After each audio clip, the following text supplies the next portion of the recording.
Comment ça se fait que t'inspires pas les gens? Comment ça se fait que les gens ils se disent pas ouais, j'ai vraiment envie de passer du temps avec cette personne. Vraiment, cette personne a l'air trop cool. Moi je pense que si il y a personne qui se dit ça, eh ben il faut travailler sur soi. Je pense que tant qu'il n'y a pas des gens qui disent moi j'ai envie de connaître cette personne, tant qu'il n'y a pas des gens qui se disent j'ai envie d'inviter cette personne, tant qu'il n'y a pas des gens qui se disent il faut absolument que je passe du temps avec cette personne pour découvrir plus de choses, ben, je pense que il va falloir travailler sur toi. On est obligé d'inspirer des autres, quelque part. Sinon, si on leur inspire rien, il faut les laisser partir. C'est-à-dire que il faut continuer sa route. Mieux. C'est grave de chez grave de ne pas être conscient que on n'inspire pas les gens.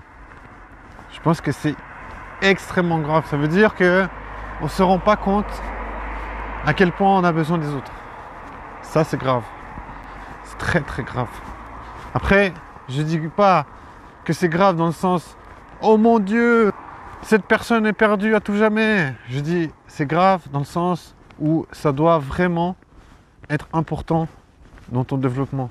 Ça doit vraiment aller de soi en fait. C'est pas qu'on doit se rappeler qu'on doit inspirer les gens, c'est qu'on doit le ressentir. On doit se dire voilà, il faut que j'inspire les gens. C'est important. C'est important d'être un aimant à personne et que les gens viennent vers toi. Alors comment être inspirant aux yeux des autres? On ne peut pas devenir inspirant aux yeux des autres si on n'est pas conscient de ce qu'on vit. Ça veut dire si on n'est pas conscient de notre expérience humaine. C'est-à-dire si tu n'es pas à même de créer une histoire avec tout ce que tu conscientises dans ta vie. C'est-à-dire chaque jour tu vas traverser quelque chose. La vie t'oblige à traverser quelque chose.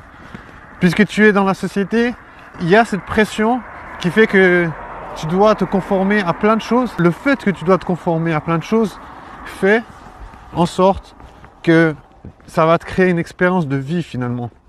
Te conformer à la société te crée une expérience de vie et savoir en prendre conscience et l'expliquer, c'est important de se dire t'es vivant, ta conscience capture des choses. Et j'aime bien la métaphore du bateau, se dire la mer, l'océan, c'est la vie. Toi, tu es avec ton bateau et tu lances ton filet de perche. Putain. En fait, tu es sur l'océan. L'océan, c'est la vie. Tu as ton bateau, ça veut dire ton cerveau. Et toi, tu lances ton filet de pêche. Et tu captures des informations, tu captures des choses qui vont nourrir ton esprit. Genre, tu nourris ton esprit parce que tu es obligé. Tu es obligé de vivre au quotidien. Tu es obligé de maintenir une cadence. Et genre, pour nourrir, alimenter cette cadence, tu vas remonter des choses avec ton filet. Et après, ce qu'il y a, c'est qu'il faut être conscient qu'il y a des choses qui sont capturées dans ton filet. Il faut être conscient que ces choses-là peuvent être intéressantes aux yeux des autres.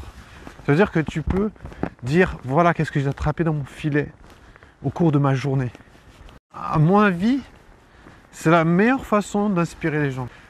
Tout le monde ne va pas réussir bien cet exercice-là parce que finalement, il faut quand même pas oublier qu'on mesure le QI.